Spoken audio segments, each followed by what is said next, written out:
சிறப்புமிகு பேரவை கூட்டம் தேசிய ஓய்வூதியர் தின கூட்டம் 2 சிறப்பான கூட்டத்திற்கு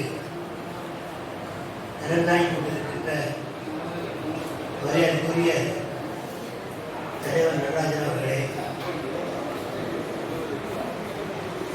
பொறுப்பாளர்களே, நமது மரியாதைக்குரிய முன்னாள் மாநில தலைவர் அவர்களுக்கு மதுரை ஆதாரக்கிளை பேரவையின் சார்பாக இந்த பொன்னாடை போட்டுள்ளது.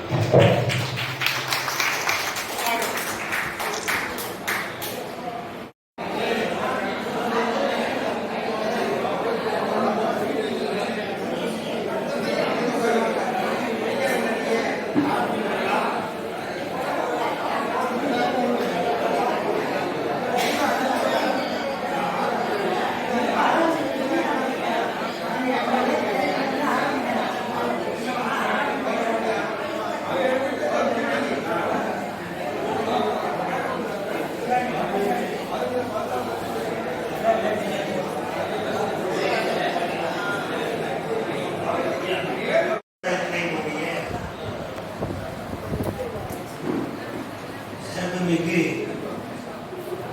பேரவை கூட்டம் தேசிய ஓய்வூதியர் தின கூட்டம் 2 சிறப்பான கூட்டத்திற்கு தலைமையாகி கொண்டிருக்கின்ற மரியாதைக்குரிய தலைவர் நடராஜன் அவர்களே,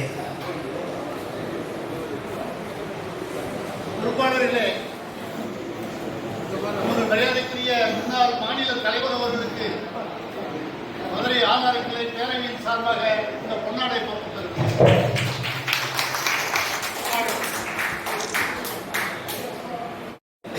ஓய்வு பெற்றவர்கள் அல்ல, பணி நிறைவு செய்தவர்கள். ஓய்வு என்பது வாழ்க்கையில ஒரே ஒரு நிலைதான் வரும். கடைசியாக கண்ணை மூடிக்கொண்டு மௌனமாக நன்றி சொல்லிக்கொண்டு ஊர்வலம் போகிறோமே, அதுதான் ஓய்வு. நாங்கள் எல்லாம் பணியினை நிறைவு செய்திருக்கின்றோம். இது பணி நிறைவு செய்தோர் அமைப்பு. பணி நிறைவு செய்தவர்கள் ஒவ்வொரு பணியிலும் இருக்கின்றார்கள். இந்த நாம் நம்முடைய பணியை நிறைவு செய்திருக்கின்றோம், அவ்வளவுதான். உங்களுக்கு சில செய்திகளை சொல்லிக் கொள்கிறேன். உங்கள் உரிமைகளை பாதுகாப்பதற்கு நீங்கள் எல்லாம் பணி நிறைவு செய்தவர்கள். பணியிலே இருக்கின்ற பொழுது அதிகமாக ஊதியம் கொடுத்து விட்டோம், ஹவுஸ் ரெண்ட் வீட்டு வரி அதிகமாக கொடுத்து விட்டோம் என்றெல்லாம் ரெக்கவரி போடுவார்கள். அதனை செய்ய முடியாது. அந்த சம்பளம் அதிகம் கொடுத்திருந்தாலோ வீட்டு வரி தவறுதலாக கொடுத்திருந்தாலோ அதற்கு பொறுப்பு நிர்வாகம் தான், அந்த ஊழியர்கள் அல்ல. அப்படி ஏதாவது நூற்றுக்கணக்கானவர்களுக்கு நாங்கள் நீதிமன்றத்தில் அந்த ரத்து செய்து உத்தரவு வாங்கி கொடுத்திருக்கின்றோம்.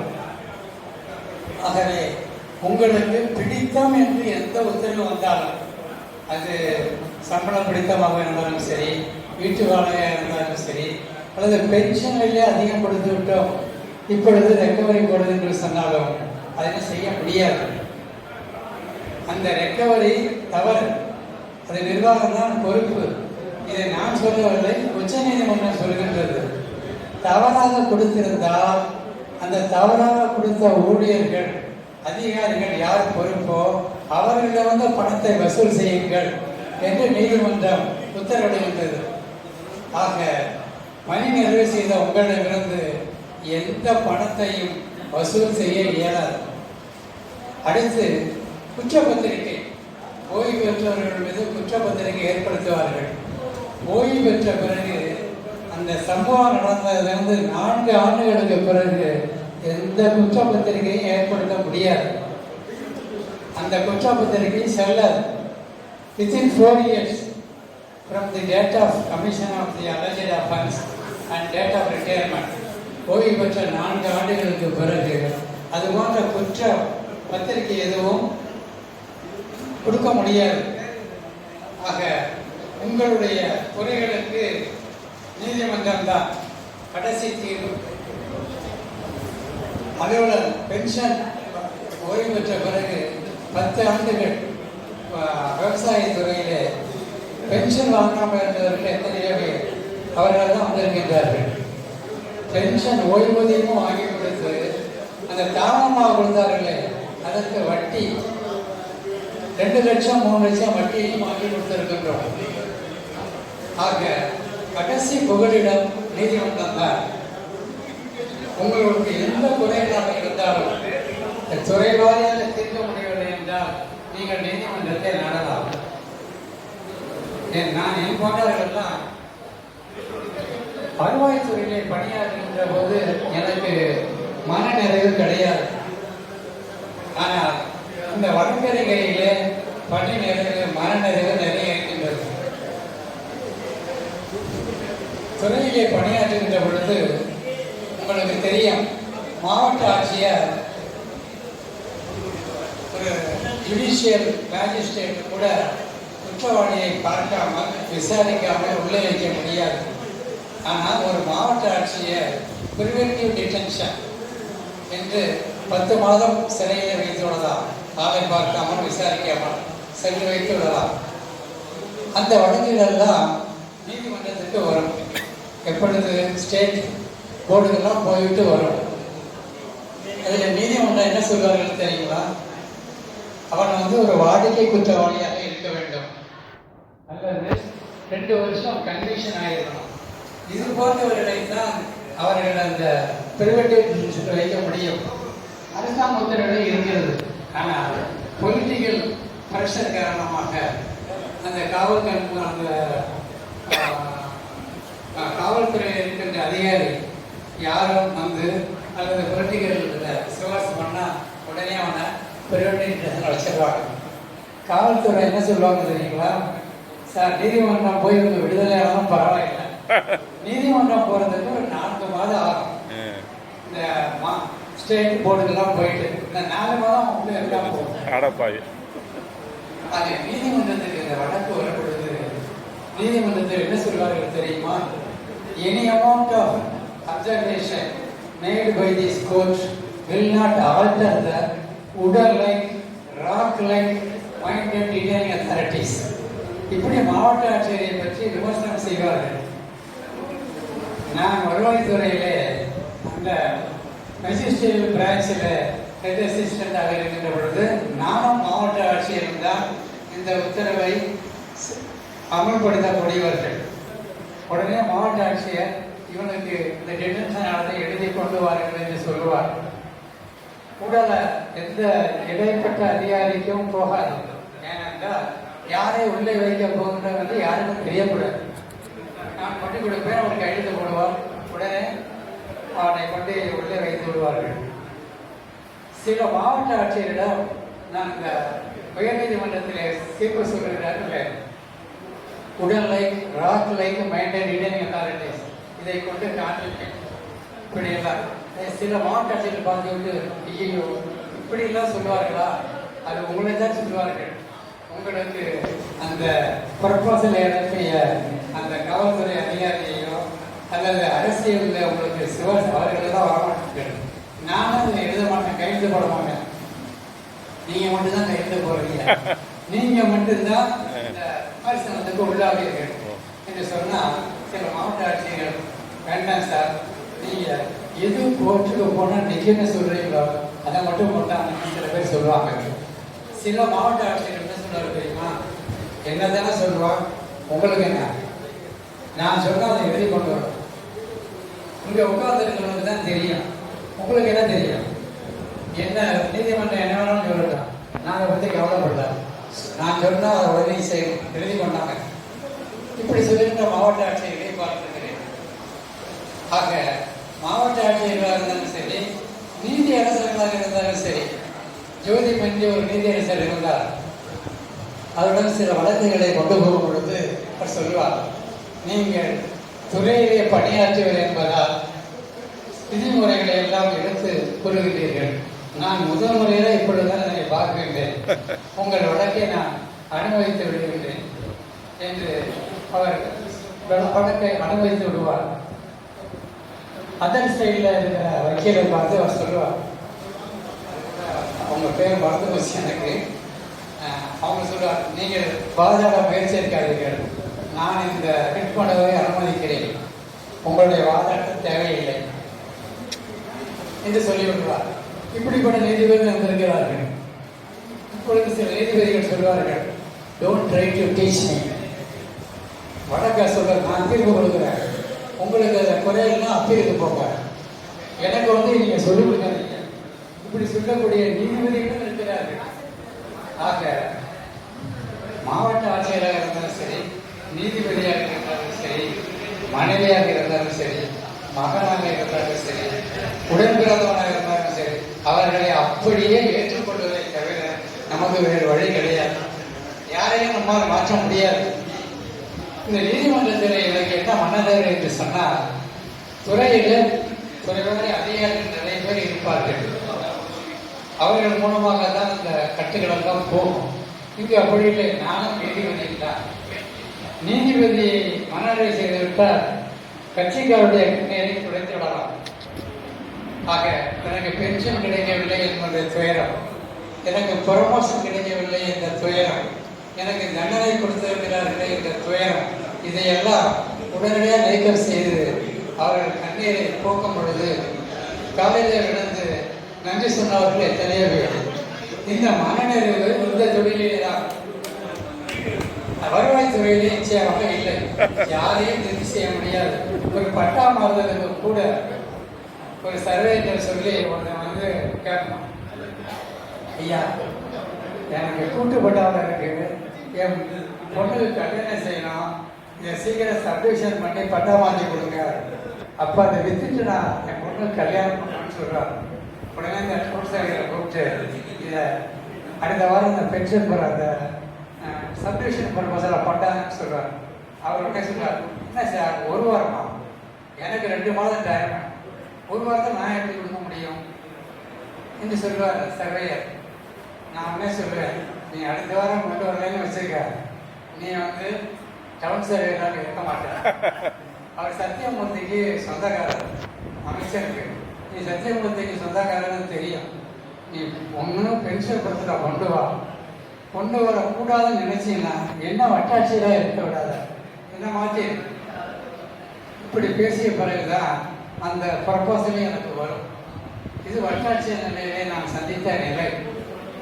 ஆக அங்கு நான் யாருடைய குறைகளையும் எளிதாக தீர்த்துவிட முடியாது.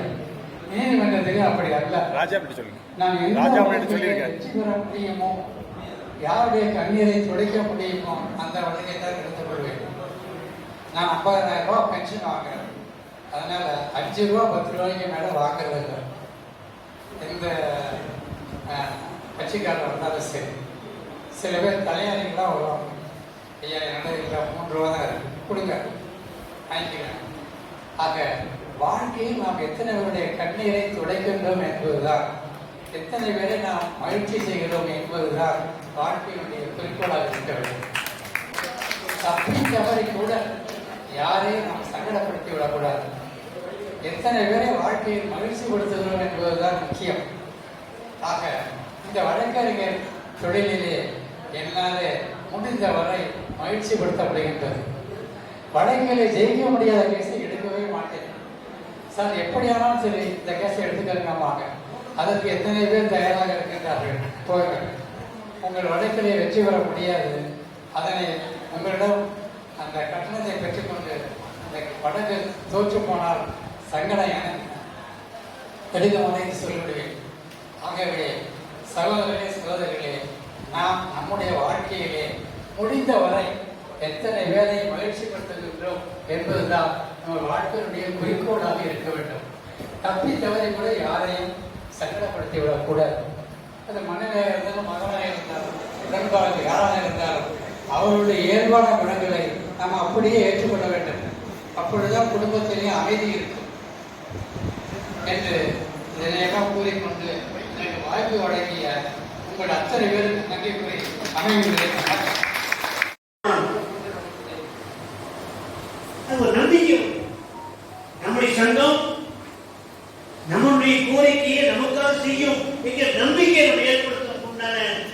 சூழலை நம்ம உருவாக்கணும். தயவுசெய்து பாரம்பரியமான ஒரு கிளை, மதுரை மாநகர கிளைங்கிறது பாரம்பரியம் மிக்க இருக்கு. அந்த காலத்துல கிடையாது இருந்து மாவட்டமா இருந்து அப்புறம் கிளையா மாற்றி மூன்றெடுத்து கொண்டு வரும்போது மாற்றணும். நம்ம செயல்முறையெல்லாம் பேசும்போது மதுரை மாவட்டம் என்ன சொல்ல போகுது அப்படிங்கிறது கேட்பாங்க. அப்படிப்பட்ட ஒரு மாவட்டம் கிளை, அதை நாம அதை தொடர்ந்து நம்ம பாரம்பரியத்தை பாதுகாக்க வேண்டிய பொறுப்பு நம்மகிட்ட இல்லையா? கூடினும் கரைந்தோம்ங்கிறத நிலைக்கு வரக்கூடாது. கரைந்து போகும்போது என்ன கொண்டு போறோம்? இயக்கம் நடத்த போறோமா? ஒரு செயற்குழு போட்டு பொதுக்குழு போட்டு சொன்னா ஒரு தீர்மானத்தை கொண்டாங்க. உறுப்பினர்கள் நம்பிக்கையை பெறுகின்ற வழியில் நம் நடவடிக்கைகள் அமைய வேண்டும் என்பதுதான் கருத்து. தொய்வு இருக்கிறத பற்றி நாம் தொய்வு இருக்கும். எல்லா காலகட்டத்திலையும் நம்ம எல்லா பலனை பெற்றிருக்க முடியாது. சில அரசாங்கங்கள் சரி சேர்க்காம இருக்கலாம், சில அரசாங்கத்தினுடைய போக்கி ஒரு மாதிரி இருக்கலாம். அது சரி செய்ய வேண்டியது இயக்கத்துடைய பலம். அந்த பலம் உறுப்பினர்கள் தான். எல்லா இடத்துலயும் அப்படிதான் இருக்கு. ஒண்ணு இல்லை, எல்லா சங்கமும் இன்னைக்கு நல்லா ஒரு காலத்துல சங்கங்களை பணியாளர் சங்கங்களை பிரிச்சான். அது அரசியல் ரீதியாக பிரிச்சான். ஓவியர்களே அப்படிதான் பிரிச்சிருக்கான். அரசியல் சிறப்பு இல்லாத ஓய்வு நலனை பாதுகாக்கின்ற ஓய்வு நலனும், அதாவது சமூக அக்கறை என்கிற இரு கண்களை கொண்ட ஒரு சங்கம் நம்ம சங்கம். நான் தான் பார்த்தேன் எந்த சங்கம் அந்த காலத்துல நாராயணராவ்ல 2000 தொண்ணூத்தி சங்கம் ஆரம்பிச்சு 2000 பேரணி. என்ன பேரணி தெரியுமா? கலைஞர் அவர்கள் ஊதிய குழுவுடைய 60 விழுக்காட நமக்கு 5 வருஷம் கழிச்சா கொடுக்க முடியும்னாரு. அதை விட கேவலமான ஒரு நிலைமை இல்லை. நமக்கு கிடைக்க வேண்டிய ஊதிய குழுல அந்த பணத்தை 60 வருஷம் 5 வருஷம் கழிச்சா கொடுப்பாருன்னா 5 வருஷம் எத்தனை பேர் இருப்பான் நினைச்சு பார்த்தாரா? ஒரு ஆணை போட்டாரு. அதை உடனடியாக விடுவிக்க வேண்டும் என்ற கோரிக்கை வைத்துதான் அன்னைக்கு ஒரு பெரிய பேர் நம்ம காஞ்சிக்கு போகணும். 75,000 ரூபாய் நீங்க சமூக அக்கறை நலன் ரெண்டே பார்க்கணும். நாம எங்களுக்கு மட்டும் பார்க்கணும் இல்லையா? பொதுமக்களுடைய நலனை நாங்கள் பார்க்கிறோம்.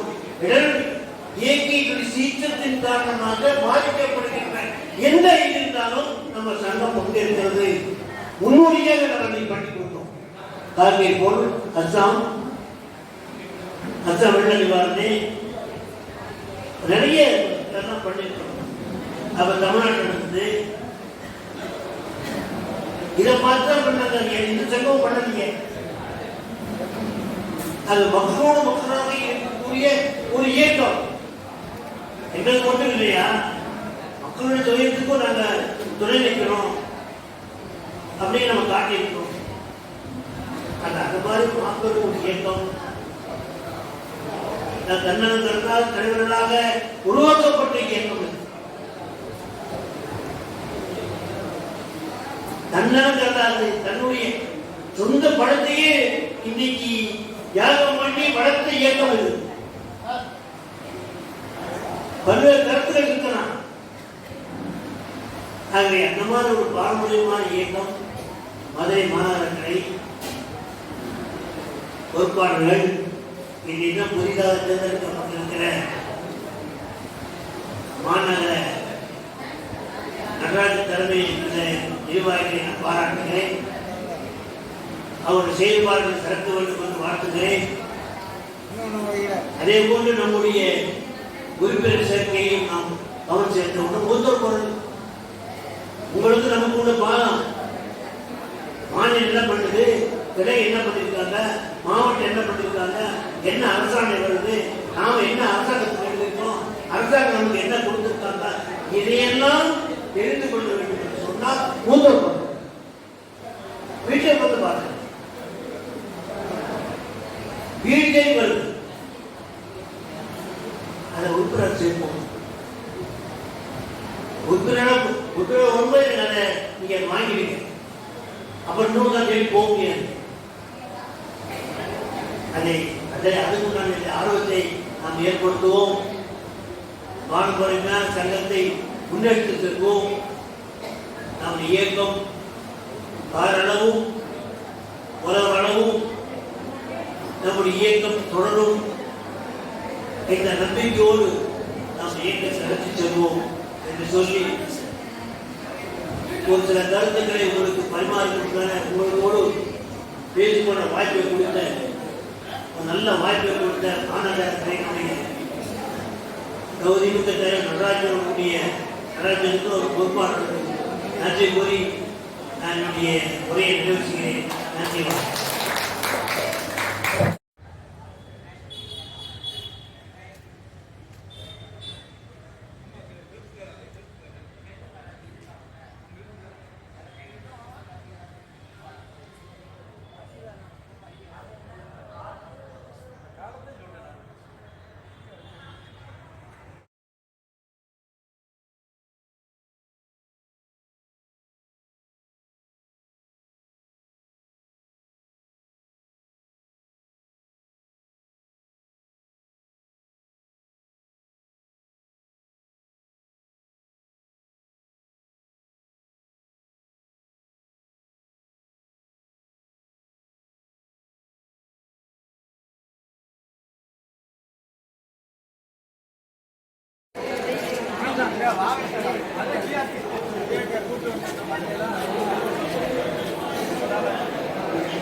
உள்ளாங்கம்மா.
செவ்வாய்க்கிழமை மதுரை மாவட்ட ஆட்சியர் அலுவலக வளாகத்தில் உள்ள மாவட்ட வருவாய்த்துறை அலுவலர் சங்க கட்டிடத்தில் ஓய்வு பெற்ற அலுவலர் சங்க மதுரை மாநகர கிளையின் சார்பில் ஓய்வூதியர் தின விழா மற்றும் பேரவை கூட்டத்தில் தலைமையுரை ஆற்றவுள்ள மதுரை நகர் தலைவர் திரு நடராஜன் அவர்களே,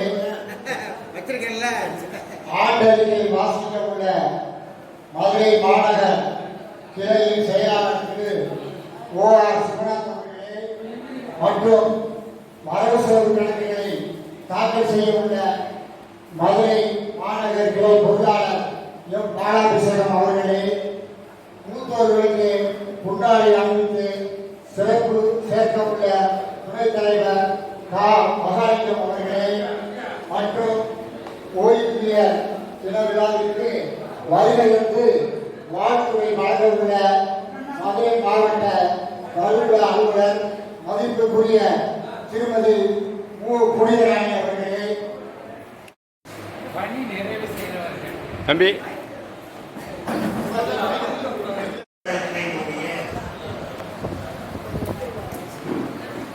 சிறப்புமிகு பேரவை கூட்டம் தேசிய ஓய்வு தின கூட்டம் 2 சிறப்பான கூட்டத்திற்கு திறந்தாய் கொண்டிருக்கின்ற மரியாதைக்குரிய தலைவர் நடராஜன் அவர்களே, பொறுப்பாளர்களே, நமது மரியாதைக்குரிய முன்னாள் மாநில தலைவர் அவர்களுக்கு மதுரை ஆதார கிளை பேரவையின் சார்பாக